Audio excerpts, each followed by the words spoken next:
Vicky Mills, and I'm Barbara Shor, and we're doing a little interview for our Vet School reunion. 40 years. I can't believe it. I know, it's amazing. So Vicky, what did you do right after vet school? Well, I got pregnant.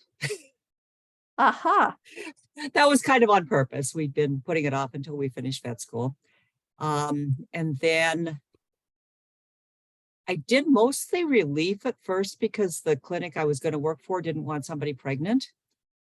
And so then after that all happened, I worked for a clinic part-time that I originally was going to work for.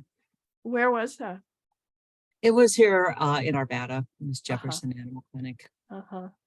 Was that a good experience, and how long did you stay?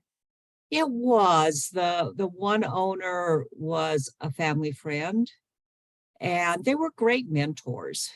And the clinic had a really good practice model, I think, in that they gave me plenty of leeway. Like if I had, we called it the little old lady discount. If we had somebody that we really wanted to give a little bit of a discount to, they didn't go, "Oh, don't do that. You're not allowed." So things like that. It was good.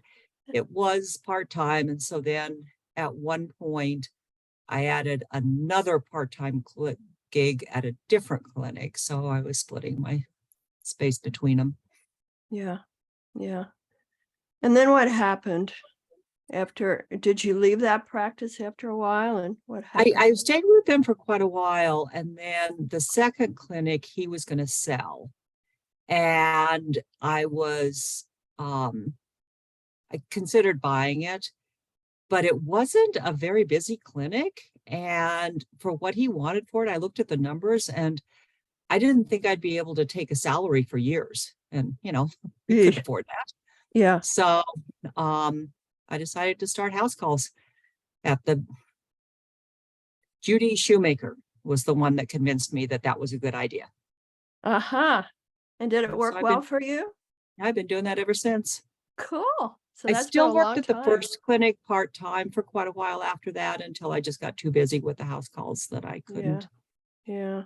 So what kind of house calls are you doing? Is it dogs and cats? Is it local, real local stuff, or? Mainly dogs and cats, and I don't get very far afield because you just can't. Your drive time is your huge limiting factor. So I never got very far. And starting in 2020, I quit taking new clients. So I'm kind of winding it down, sort of. Wow. Okay. So you're kind of retiring gradually. Slowly, yeah. And what about your family? It would be so much easier. Oh, I'm sorry, go ahead. I was going to say it would be so much easier at a clinic where you just say, okay, well, now I'm only going to work 3 days a week. And you don't get. Yeah. So what about your family? What's that situation? 2 boys. How old are they? Derek's going to be 40 this year. He's the one that when I got out of vet school. And Kyle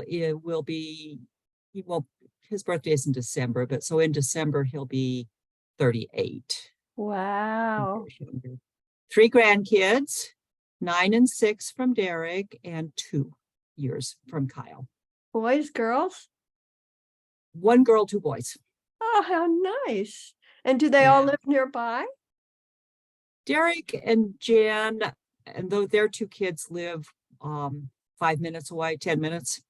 And Kyle lives down in Pueblo, which is about 2 hours. So it's not far. That's just so nice. Yeah. Got to see everybody for Easter. Yeah, which was just yesterday. Yesterday. Yeah. Oh, that's so nice, Vicky. Yeah. And do you still enjoy practice, or are you kind of done? I do. Otherwise, I would just call it. And I have people all the time asking me, "You're still working?" But I mean, and I hear all the time that veterinarians are supposed to be asocial. What I would miss about practice is my clients. Some of my clients I have been seeing, I took on a new client here recently, because I've been taking care of his family's pets since before he was born. And I go, okay, you got grandfathered in, I'll see you. But yeah, some of Literally. my clients I've had forever. So I would miss them. And, sometimes when clients like move away or something, all of a sudden me driving around, I wonder what's happening with so-and-so. Yeah. So They become real friends. yeah. Yeah. One thing with house calls that I've learned is if you're really into the medicine and the search for the cure and everything, maybe it's not for you, because you end up having to refer an awful lot of stuff because you just can't do it at the house. So Yeah. Yeah. Yeah. So do you have a clinic that you work with, like for x-rays and surgeries and stuff? I do. The clinic I worked with part-time, I worked with them for a very long time, Uh-huh. but then they sold it and I worked for the new owners for a while, but we had some philosophical differences. So then I worked for another clinic, or worked at another clinic. I didn't work for him until he sold it. And then at one point, it was a tech issue. They just didn't have the tech support, and they wanted me to provide my own tech. And I didn't know any techs. I didn't know how to find a tech. And so that fell apart. And so now I'm working out of another clinic. But I only get like maybe one day every 2 weeks. Oh, So wow. I have to kind of limit on how much I can like send an x-ray in. So I can just say, you go in and they know they're coming. Obviously, they do the x-rays and send them to me. So I can do that kind of thing. Uh-huh. Uh-huh. Wow. So what are you passionate about now aside from your practice? Just curious. Gardening. Spend a lot of time gardening, especially water gardens. What's that mean? Water gardens. Like a pond. Uh-huh. And In your yard, you mean? Yeah. Yeah. Actually, that was my Zoom meeting I just got off of. This is good. I've never had 2 Zoom meetings back to back. Yeah. But that's an international group, and we have a symposium once a year, so that's kind of cool. And we do a lot of camping. Oh, nice. That's great. As a family. Yeah. Close by in the Actually, mountains. yeah. Mm-hmm. You know, I'm in Oregon now, but when I was in Colorado, not so long ago, a few years ago, it's like the traffic is awful and it's really It hard to is. get to the mountains. You have to plan way in advance, don't you? Yeah. Well, and since we don't tend to camp in campgrounds, we do dispersed camping, because we got a lot of dogs, and in campgrounds, they all have to be on a leash and they're all tangling each other up. So we try to do dispersed camping, but then it's first come, first serve. Uh-huh. And so typically Dan and I will go up there like Wednesday, and get a spot. And then the kids will come up on the weekend. Yeah, And then we usually don't come home until Monday. So we get several long weekends a that's year. great. I remember Dan. You guys are still together, He's huh? still here, Wowie. more or less. Yeah. Well, is there anything you'd like to say? Let people know? It's kind of the high points for me. I'm still practicing. We're going on a cruise at the end of July to Alaska, which is a very first time thing for us and has been a nightmare scheduling, but I think we've got it all together. The kids Okay. and the grandkids are all going too. Oh my God, that's so great.